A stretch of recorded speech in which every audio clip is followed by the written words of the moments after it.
Donc ce dont j'aimerais parler aujourd'hui, c'est l'impact du changement climatique sur les espèces. Et en fait, je vais être plus précis que ça.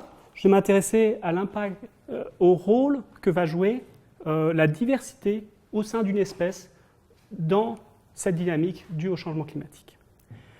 Donc, laissez-moi d'abord décrire ce que peut être cette diversité au sein des espèces. Donc, je vais m'intéresser à une espèce particulière, Capsella bursa pastoris, d'accord, pour illustrer cette diversité. C'est une petite fleur qui est présente un peu partout sur la Terre. Et il y a des chercheurs qui se sont intéressés au moment où cette fleur fleurit. D'accord ? Et en fait, on voit qu'il y a une diversité. Il y a certaines fleurs qui vont fleurir tôt dans la saison et tout en même temps. D'autres qui vont plutôt choisir une stratégie différente qui consistera à fleurir plus tard dans la saison et à étaler la période de floraison. Donc là, on voit que cette espèce n'est pas une espèce uniforme où tous les individus auraient les mêmes caractéristiques, mais il y a en fait différentes stratégies qui sont possibles. Alors, comment expliquer cette diversité ? Eh bien, tout simplement, ces populations-là proviennent de graines qui ont été prélevées dans différents endroits ici en Californie. D'accord ? Ils sont allés collecter des graines dans différentes villes. Ils les ont ramenées en Allemagne, où ils les ont fait pousser, et ils ont observé que suivant l'origine des graines, eh bien, on avait différentes caractéristiques. D'accord ? Cela, on appelle ça l'adaptation locale. Beaucoup d'espèces, en fait, s'adaptent à leur climat, à leur environnement où elles vivent. D'accord ? Et donc, quand on regarde l'effet du changement climatique, eh bien, on se rend compte que quand on va décrire le déplacement d'une espèce sous l'effet du changement climatique, eh bien, en fait, il n'y aura pas simplement le déplacement de l'espèce, mais en fait une modification, une dynamique de toute cette diversité au sein de l'espèce. D'accord ? Donc, c'est un problème compliqué auquel j'essaie de m'intéresser. Alors, quand on regarde le changement climatique, on regarde en général le déplacement de l'espèce, comme je viens de dire. Et en pratique, ça veut dire qu'on peut aller sur le terrain et regarder où est-ce que cette espèce est présente. Donc on a des cartes de présence-absence. D'accord ? Ici, c'est le être en Europe. La partie verte est la partie d'Europe où cette espèce est présente. Et donc, on peut utiliser cette donnée-là avec des données climatiques, des données environnementales, par exemple, quel type de sol on a, afin de déterminer les caractéristiques environnementales qui vont permettre la survie de l'espèce. D'accord ? Donc, on prend cette donnée-là et ensuite, on utilise des simulations faites par les climatologues pour le climat, par exemple, à la fin du siècle, et on peut déterminer quelle est la zone géographique où il sera possible pour cette espèce de survivre. D'accord ? Donc, il y aura une partie de l'ère de répartition actuelle où il sera encore possible de vivre à la fin du siècle, une zone où on ne peut pas vivre actuellement, mais où on le pourra vivre dans le futur, et puis toute une zone où, a priori, la population va s'éteindre. D'accord ? Donc ces cartes sont intéressantes parce que, par exemple, le hêtre est beaucoup planté dans les forêts françaises, et donc, est-ce qu'il faut prendre en compte ces prévisions-là ? D'accord ? Il faut 60 ans pour récolter les hêtres dans une forêt. Est-ce qu'il faut changer ou adapter les techniques de foresterie, enfin d'exploitation forestière, etc. D'accord ? Donc ces prévisions, bien sûr, elles peuvent être améliorées. D'accord ? Elles peuvent être améliorées de beaucoup de façons. Déjà, il y a une incertitude sur le scénario climatique, d'accord ? Mais il y a aussi beaucoup d'incertitudes sur la façon dont le climat va impacter les espèces. Et donc, moi, je vais m'intéresser à un aspect particulier qui est l'impact de cette diversité. Donc, je vais simplifier à l'extrême cette zone de présence-absence. Je vais considérer un petit endroit au bord de l'aire de répartition, ce qui fait que l'environnement sera assez simple. Il y aura une limite de présence au nord et absence au sud. D'accord ? Et ce à quoi on va s'intéresser, c'est simplement à la dynamique de cette interface. Est-ce que cette interface va remonter ou redescendre, etc. Alors, au lieu de regarder ça verticalement, je vais le regarder horizontalement. D'accord ? Donc, il faut penser qu'au nord, le nord est ici pour nous. D'accord ? La zone froide est ici. Et la zone chaude est à gauche. D'accord ? Et à ça, je vais ajouter une autre variable qui décrira la diversité au sein de la population. Alors, pour la diversité, j'ai choisi de faire quelque chose de très simple, simplement d'écrire une caractéristique par un nombre, les individus, et ça sera leur température préférée. la température à laquelle ils sont le mieux adaptés. Et donc on va décrire la population comme une densité, une statistique sur cet ensemble à deux variables. À un endroit, il y aura des personnes présentes pour certaines caractéristiques, certaines températures préférées. Alors je récapitule. Ici, on a la position. Il fait froid quand on est à droite, au nord. Il fait chaud quand on est à gauche, au sud. Et verticalement, c'est la température préférée des animaux. En haut, on préférera la chaleur. En bas, on préférera le froid. Donc on peut déjà imaginer que, en gros, il est préférable d'être adapté au froid quand on est à droite, parce qu'on est dans un environnement froid, et de préférer au chaud quand on est à gauche. Donc naturellement, on aura une disposition de la population qui sera en diagonale comme ça. Donc ensuite, je vais décrire un peu plus l'environnement. Comment je vais décrire l'environnement? Je vais le décrire par la température. Donc on aura une température qui sera simplement une droite comme ça, décroissante. L'élément important, c'est que cette température va dépendre de la position.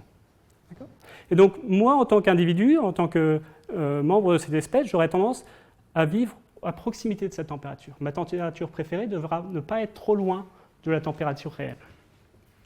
Et c'est ce qu'on observe. Ici, en gris ou en noir, j'ai cette répartition de la population. On voit que la population va s'adapter à l'environnement où elle se trouve. Donc, qu'est-ce que je vais faire maintenant? Et si je veux revenir à l'ère de répartition qu'on avait avant, il faut simplement regarder verticalement, simplement se souvenir de la position des individus et oublier leurs caractéristiques, leur température préférée. Et on voit que cette population ici correspond à une population qui serait présente à droite d'une certaine interface comme ça. Et donc, décrire la dynamique de ce nuage ici va nous permettre de décrire l'évolution de cette aire de répartition. Alors maintenant, comment je vais modéliser le changement climatique? Je vais simplement dire que le changement climatique va bouger la température vers la droite. Le climat, les températures vont se déplacer vers le nord. Et donc, pour que la population survive, il faudra qu'elle suive ce changement climatique. Parce que si elle reste au même endroit avec les mêmes caractéristiques, elle va s'éteindre, elle va devenir trop loin de la température. Sa température préférée va devenir trop éloignée de la température réelle à cet endroit-là. Alors, la première stratégie pour faire ça, c'est de suivre le climat. C'est-à-dire qu'on est ici, le climat change, je ne vais pas évoluer, je vais garder mes caractéristiques et je vais simplement me translater vers le nord. Ça, c'est ce qu'on avait si on regarde une population sans décrire sa diversité. Cependant, on peut aussi considérer que la population va pouvoir évoluer. Et donc, si elle évolue, finalement, elle n'a pas besoin de se déplacer, elle peut continuer à vivre à l'endroit où elle était et simplement s'adapter à des températures qui montent comme ça. Donc, ces deux façons de réagir au changement climatique vont avoir un impact important sur la dynamique de l'aire de répartition. Ici, quand on se déplace pour suivre le climat, il y aura toute une zone où la population va disparaître localement. Alors que si on ne fait que évoluer en restant au même endroit, l'aire de répartition va rester inchangée. Donc le modèle qu'on étudie, c'est un modèle qui décrit la densité de la population ici. Et ce qui est intéressant, c'est qu'on va pouvoir prendre en compte ces deux effets possibles. Et des scénarios intermédiaires également. Donc on a notre nuage de répartition ici, on va avoir une dynamique de tout ce nuage et en particulier de son extrémité ici. Et ensuite, quand on projette son extrémité sur la position, on va avoir la dynamique de cette carte de présence-absence de la population. Alors ce qui est intéressant, c'est qu'on peut décrire mathématiquement la vitesse de cette interface. Donc j'écris la formule ici, je ne vais pas la décrire, mais ce qui est intéressant, c'est qu'on a une formule et donc on peut par exemple, pour les biologistes, il est possible de décrire l'impact de certains coefficients, si on modifie certains coefficients, sur cette vitesse-là. Et donc, je vais décrire maintenant un cas particulier dont j'ai discuté avec un collègue à Austin qui travaille sur les fourmis. Il travaille sur des fourmis, en particulier ces fourmis-là, qui se nourrissent de champignons qu'elles font pousser ici. Alors, il s'intéresse à différentes espèces de fourmis, et ce qu'il a remarqué, c'est que les espèces de fourmis, en Amérique du Nord, leur aire de répartition translate vers le nord. D'accord ? Elle régresse vers le nord. Donc il n'y a pas de données d'aire de répartition de fourmis, mais il a remarqué ça. Et ce qu'il a remarqué, par contre, c'est qu'il y a une fourmi qui ne se déplace pas vers le nord. D'accord ? Donc les fourmis s'adaptent au changement climatique, ont une adaptation locale, ça il a fait des expériences là-dessus, c'est-à-dire que les fourmis qui vivent dans les zones chaudes sont plus adaptées à la chaleur que celles qui vivent dans les zones froides, non seulement les fourmis, mais aussi les champignons qu'elles transportent. D'accord ? Elles les gardent dans leur bouche quand elles établissent un nid, et en fait il y a une adaptation de ce champignon aussi au climat local. Eh bien, donc il se posait la question d'une espèce qui ne bougeait pas avec le changement climatique. Donc on a commencé à discuter pour comprendre d'où ça pouvait venir. Et ce qui est apparu, c'est que, en fait, l'extrémité sud de son aire de répartition, à cette fourmi-là, eh ben, c'était une forêt sablonneuse. Et apparemment, ces forêts sablonneuses sont extrêmement favorables pour cette espèce de fourmi. D'accord ? Donc quel est l'impact d'un terrain particulièrement favorable sur la dynamique d'une espèce ? Eh bien, on peut le regarder avec cette équation. D'accord ? Ça a changé les paramètres de cette équation. Plutôt que faire discuter cette équation, je vais plutôt montrer les simulations numériques. D'accord ? Je regarde ici un environnement avec une température qui dépend de la position et qui va translater vers le nord. Dans un premier temps, je ne vais pas considérer qu'il y a un environnement particulièrement favorable qui correspondrait à cette forêt sablonneuse. Donc s'il n'y a pas d'environnement favorable, eh bien, ce que l'on observe, c'est que la population ne va pas réussir à évoluer suffisamment rapidement pour rester au même endroit. D'accord ? Pardon. Hop. Pardon, excusez-moi. Oh là là. Voilà. Donc on voit que la dynamique de cette espèce, on voit qu'elle va suivre le climat, mais elle va aussi se décaler dans l'espace. D'accord ? Donc il y a tout un espace ici où la population va s'éteindre. Dans un deuxième cas, on va considérer ici qu'il y a une zone préservée, un environnement particulièrement favorable. Et dans ce cas-là, ce qu'on observe, c'est que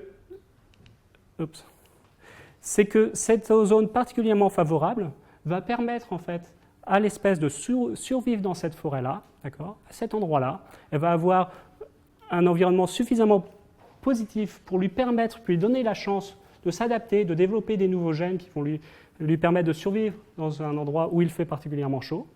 Et non seulement elle va survivre dans cette forêt, mais en fait elle va transmettre ces gènes d'adaptation à la chaleur au reste de la population, ce qui va permettre à la population de survivre sur l'ensemble de cette aire de répartition. D'accord ? On voit ici que la population continue à vivre partout. Bon, là on ne voit pas très bien parce que les couleurs apparaissent pas très bien, mais en fait la population survit partout. Voilà. Donc, pour résumer les idées principales de cet exposé, le premier, c'est que les phénomènes évolutifs peuvent jouer un rôle important dans la dynamique d'une population face au changement climatique. Et le deuxième point intéressant, c'est qu'il peut y avoir des interventions localisées, comme cette forêt, qui vont avoir un impact sur l'ensemble de l'espèce. Donc ça, c'est intéressant parce qu'on pourrait se demander, est-ce qu'il serait possible, par exemple, de créer des réserves naturelles qui vont favoriser l'adaptation de la chaleur au sud de l'aire de répartition et qui vont pouvoir permettre non seulement à la population de survivre localement, mais à l'ensemble de l'aire de répartition de mieux s'en sortir.